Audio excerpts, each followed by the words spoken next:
The morning fog clung to San Francisco streets as Sarah Miller hurried toward the prestigious Crestwood Music Academy. Her simple gray sweater and modest dress made her stand out from the fashion-forward students crowding the sidewalk, their instrument cases emblazoned with prestigious conservatory logos. Sarah clutched her worn leather notebook filled with musical compositions, her true passion. At 35, she'd built a modest career writing arrangements for local orchestras and small productions. Though her work was played by others, few knew her face or name, and that's how she preferred it. "Excuse me," she murmured, navigating through a group of animated violinists comparing notes about today's special event, a visiting masterclass with Eleanor Vance, the most feared critic on the West Coast. Can you believe she called Tyler Fischer's Carnegie performance technically perfect but soulless? One student whispered. His career had practically ended overnight. Sarah swallowed hard. She remembered reading that scathing review. Eleanor Vance didn't just critique music, she wielded her opinion like a weapon. Inside the building, Sarah approached the reception desk. "I'm here for the Composition and Performance Connection seminar." The receptionist barely glanced up. "Room 342. You need to sign in." As Sarah scribbled her name, the woman finally looked at her. "Are you a student or faculty?" "Neither. I'm a composer." Sarah shifted uncomfortably. "My publisher arranged for me to observe today." The receptionist raised an eyebrow. "Well, it's primarily for performing students, but since you're on the list." She handed Sarah a visitor badge with thinly veiled skepticism. In the elevator, Sarah mentally rehearsed why she was putting herself through this. Her publisher had been blunt. "Your compositions are technically brilliant, Sarah, but they lack something, an understanding of what performers need. You write as if you've never held an instrument." His suggestion: observe a master class, see how musicians connect with their instruments. What he didn't know was that Sarah had held an instrument for 15 years. She'd poured her soul into the violin, practicing until her fingers bled and her shoulders ached. She'd been called gifted, exceptional even. But when it came to performing for others, paralyzing anxiety took over. After a particularly disastrous audition at Juilliard, she'd locked her violin away and turned to composition, creating music for others to bring to life. As the elevator doors opened, Sarah heard it, the unmistakable sound of a perfect E string being tuned. Her fingers twitched involuntarily, muscle memory responding to a call she'd denied for nearly a decade. She took a deep breath and stepped into the hallway. Just observe, take notes, don't draw attention. Little did she know, attention was exactly what she would get. For you, a free like is easy. But for me, it is the greatest support and encouragement. For this video, can you give me 1 like and 1 subscription? Thank you very much. Room 342 wasn't just any classroom, it was Crestwood's crown jewel, a miniature concert hall with tiered seating facing a small stage. Sarah slipped in through the back door, relieved to find several empty seats in the last row. She settled in, notebook ready, determined to remain invisible. The room buzzed with anticipation. Nearly 60 students, most clutching violins, filled the front rows. Faculty members and a few recognizable faces from San Francisco's music scene occupied the middle section. Sarah recognized the concertmaster of the symphony and the dean of the conservatory among them. At precisely 10 a.m., the room fell silent as Eleanor Vance made her entrance. The critic moved with deliberate grace, her silver hair cut in a perfect bob, gold-rimmed spectacles perched on her nose. Her plaid blazer, undoubtedly designer, complimented her tailored slacks. At 72, she carried herself with the authority of someone who had made and broken musical careers with the stroke of her pen. "Good morning," she said, her voice crisp as autumn leaves. "I trust you've all prepared something worthy of my time today."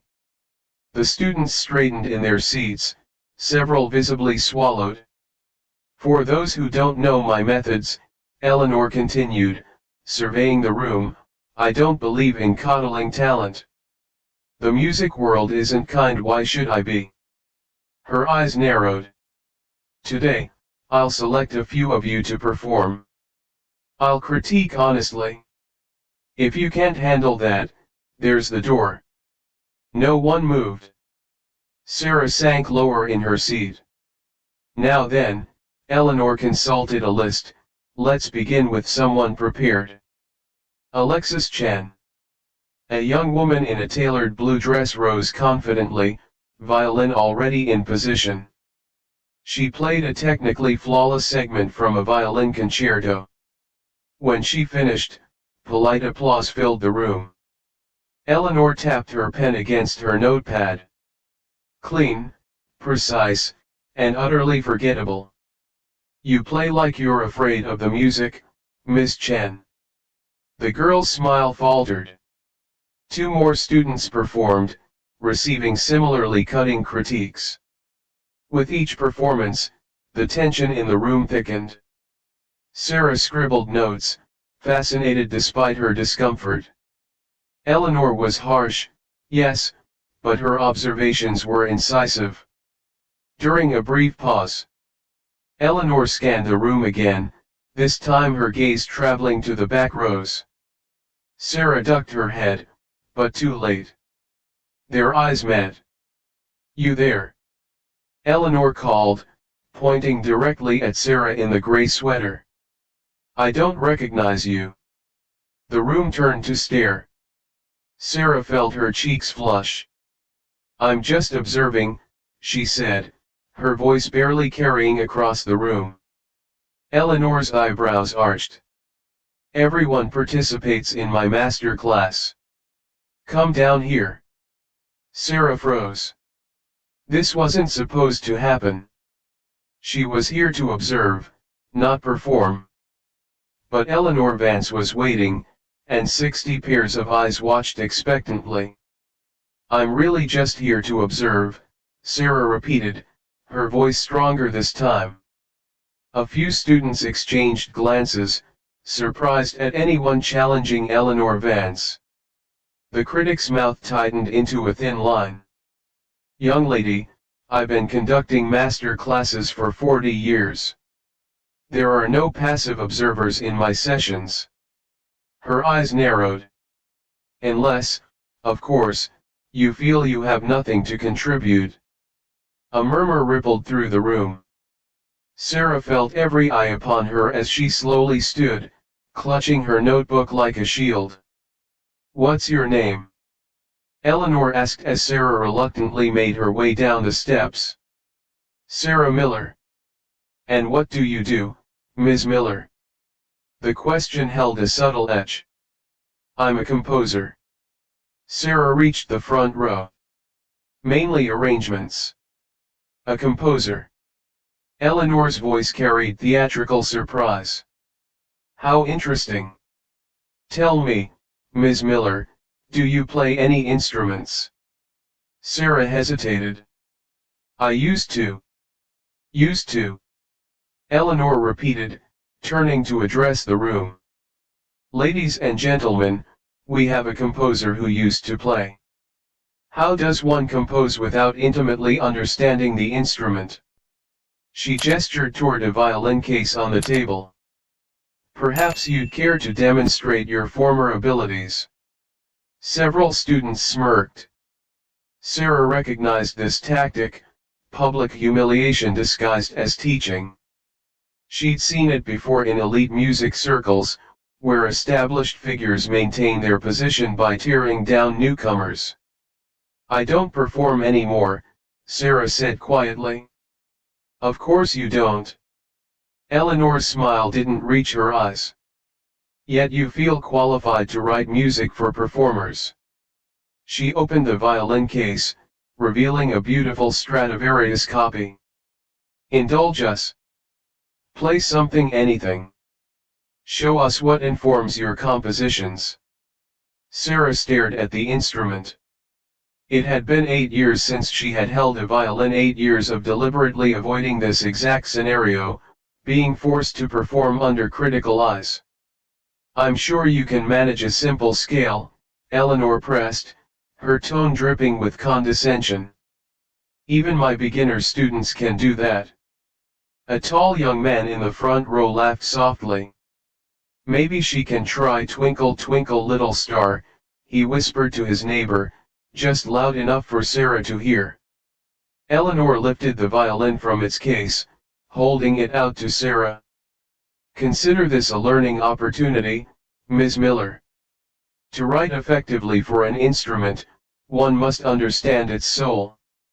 Sarah knew she was being mocked. Eleanor had already decided she was a fraud, a mediocre composer who couldn't perform, who didn't belong in this prestigious space. The critic had specifically chosen her to make an example. This is what happens to imposters. With trembling hands, Sarah accepted the violin, its familiar weight simultaneously comforting and terrifying. The stand is there, Eleanor said, gesturing, unless you prefer to play from memory. More chuckles from the students. The assumption was clear, Sarah couldn't possibly know anything challenging by heart. Eleanor retreated to a chair, notepad ready, lips curved in anticipation of disaster. Whenever you're ready, Ms. Miller. A scale, perhaps? Or whatever simple piece you remember. Sarah positioned the violin under her chin, muscle memory taking over despite years of avoidance. The room seemed to spin around her.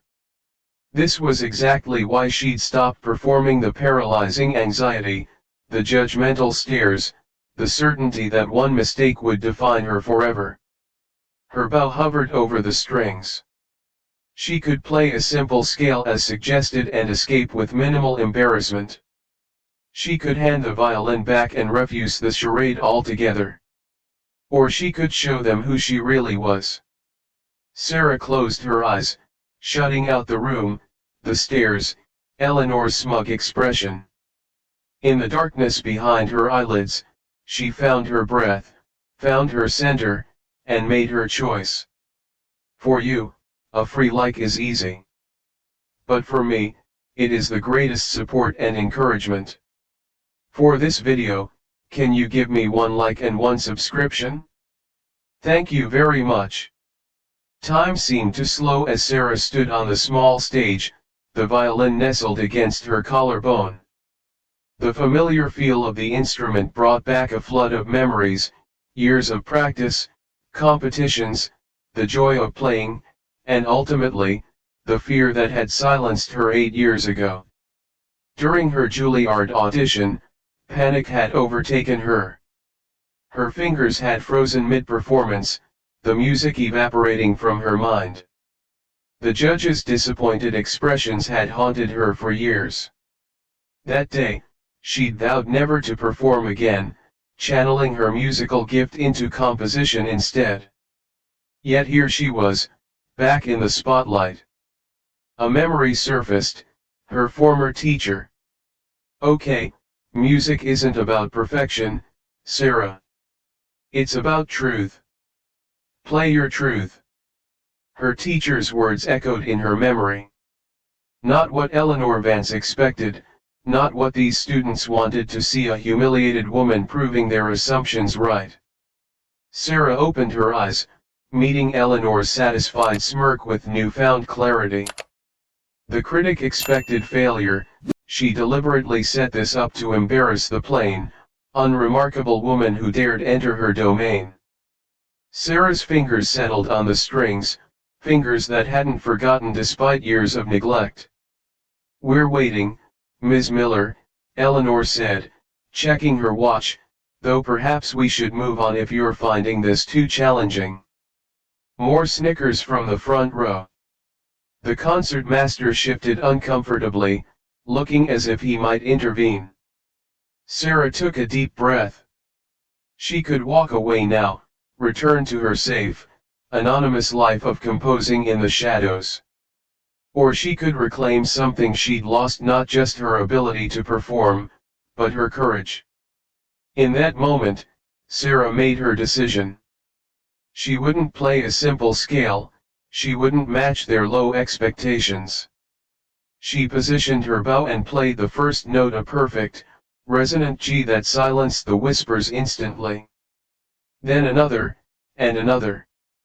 The opening notes of Bach's Chaconne from Partita No. 2 filled the room, one of the most technically challenging pieces in the violin repertoire, a piece that separated true virtuosos from merely accomplished players. Sarah saw Eleanor's eyes widen slightly, her composure slipping for just a moment.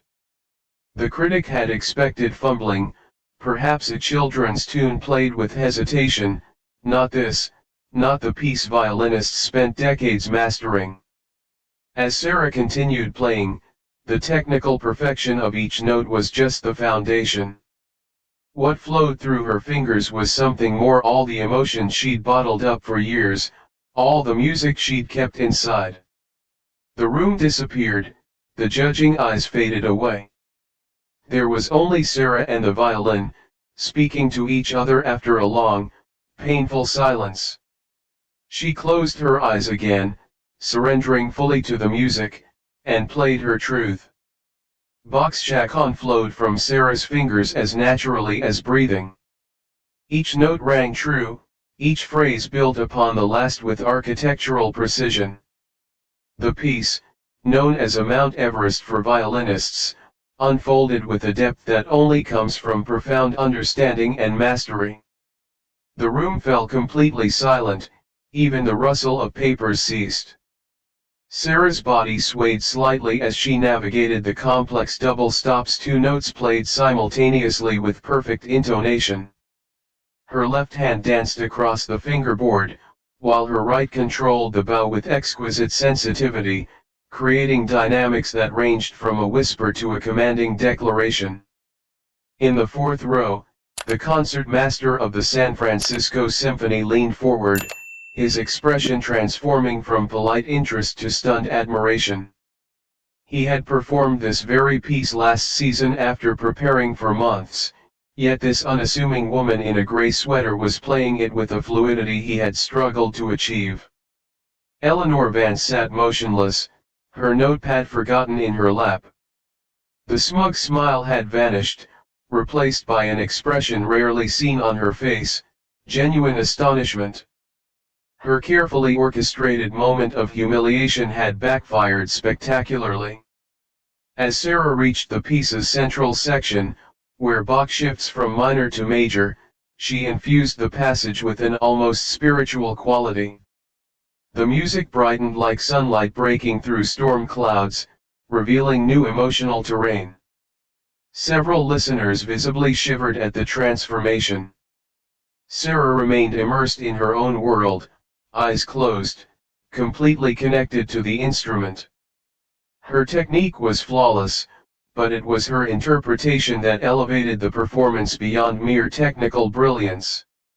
She wasn't just playing notes on a page, she was telling a story, one of loss, rediscovery, and transcendence.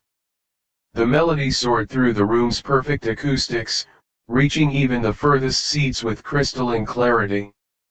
In the back row, a young student wiped away tears.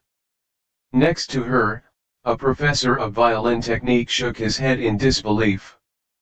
The piece's final section returned to the profound minor theme, now enriched by everything that had come before. Sarah's bow strokes became more intense, her vibrato expressing centuries of human emotion distilled into pure sound. As she approached the final bars, she opened her eyes, her gaze direct and clear. Gone was the hesitant woman who had reluctantly taken the stage, in her place stood an artist, fully reclaiming her power. The final chord resonated through the hall, lingering in the air like a question awaiting answer. For 3 heartbeats, complete silence held the room. Then, someone in the back gasped audibly, breaking the spell.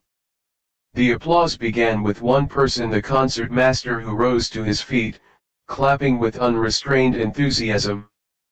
Others quickly followed, the ovation building to a thunderous level. Students who had snickered earlier now stared, open-mouthed.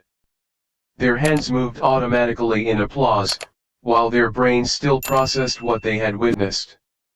Through it all, Eleanor Vance remained seated, her face unreadable for perhaps the first time in decades. The formidable critic found herself speechless. Sarah lowered the violin, her chest rising and falling with each breath. The familiar post-performance adrenaline coursed through her veins, a sensation she'd forgotten, both terrifying and exhilarating. As the applause continued, Sarah noticed something unexpected: her hands weren't shaking. The paralyzing anxiety that had once defined her relationship with performance had transformed into something else, a focused intensity that enhanced rather than inhibited her playing. She had faced her greatest fear on a public stage, under the scrutiny of one of music's harshest critics, and hadn't merely survived, she had triumphed. Looking directly at Eleanor Vance, Sarah offered a small, genuine smile, not of smugness or revenge, but of gratitude. Sometimes we need to be pushed to remember who we truly are.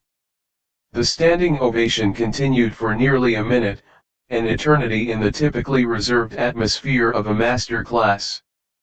Students who had been competing for Eleanor's approval now gazed at Sarah with unfiltered admiration. Faculty members exchanged meaningful glances, already thinking about recruitment opportunities. When the applause finally subsided, an expectant hush fell over the room. All eyes turned to Eleanor Vance, waiting for her verdict. The critic stood slowly, her composure mostly restored save for a slight tremor in her hand as she adjusted her glasses. She approached Sarah with measured steps, her expression carefully neutral. "Ms. Miller," she began, her voice carrying clearly through the silent room, "that was..." She paused, seeming to search for the right words. That was a revelation. Coming from Eleanor Vance, a woman who had once described a Grammy-winning performance as adequate, this was extraordinary praise. "Where did you study?" Eleanor asked, genuine curiosity replacing her earlier condescension. "Curtis Institute, for a time," Sarah replied softly, "before I stopped performing." "Stop performing?" Eleanor repeated, shaking her head.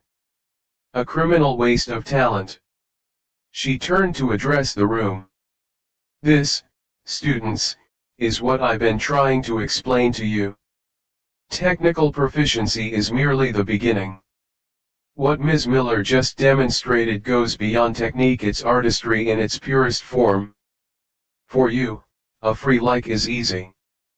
But for me, it is the greatest support and encouragement. For this video, can you give me 1 like and 1 subscription? Thank you very much." The concertmaster approached, extending his hand to Sarah. "That was remarkable. Are you currently affiliated with any orchestra?" Before Sarah could answer, others gathered around her, faculty members offering teaching opportunities, students asking questions about her technique, local musicians introducing themselves. The energy in the room had completely transformed. Through the crowd, Sarah glimpsed Eleanor Vance watching from a distance, her expression thoughtful. When their eyes met, the older woman gave a slight nod, not quite an apology, but a clear acknowledgement. In 20 minutes, Sarah Miller had gone from anonymous observer to the center of San Francisco's musical elite. As the crowd gradually dispersed for a scheduled break, Eleanor approached Sarah, who was carefully returning the violin to its case. "You handle that instrument like it's an extension of yourself," Eleanor observed, her earlier hostility replaced by professional respect. Sarah closed the case gently. It felt like coming home. "Why did you stop?" Eleanor asked directly. "With that level of artistry, you could have." "Performance anxiety," Sarah interrupted, surprising herself with her candor. "During my Juilliard audition, I froze completely, couldn't play a note. After that, the mere thought of performing would trigger panic attacks." Eleanor's expression softened almost imperceptibly. "So you turned to composition?" Sarah nodded. "I never stopped loving music, I just found a different way to express it." "Your publisher sent you here, didn't they?" Martin Wallace. When Sarah looked surprised, Eleanor smiled faintly. "The San Francisco music world is rather small. Martin mentioned he had a brilliant composer who needed to reconnect with performance." "He didn't tell me you'd be here," Sarah said. "Nor did he tell me about you," Eleanor replied.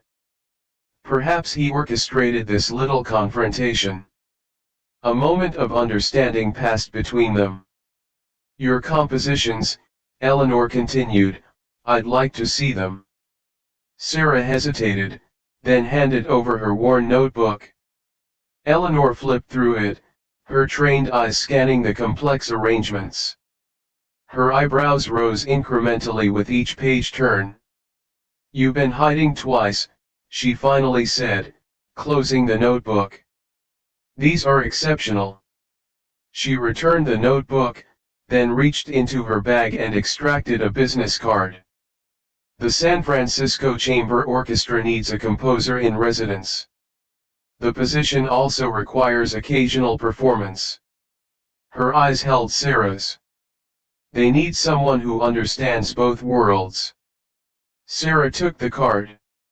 Trembling slightly, not from anxiety this time, but possibility. "Think about it," Eleanor said. "Talent like yours shouldn't remain in the shadows."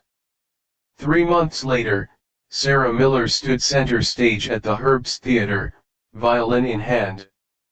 Behind her, the San Francisco Chamber Orchestra waited for her cue. In the front row, Eleanor Vance watched intently, program notes in hand.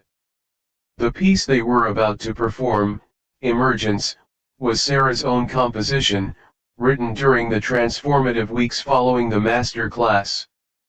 As Sarah raised her bow, she recalled the moment that had changed everything when a critic's attempt to humiliate her had instead freed her.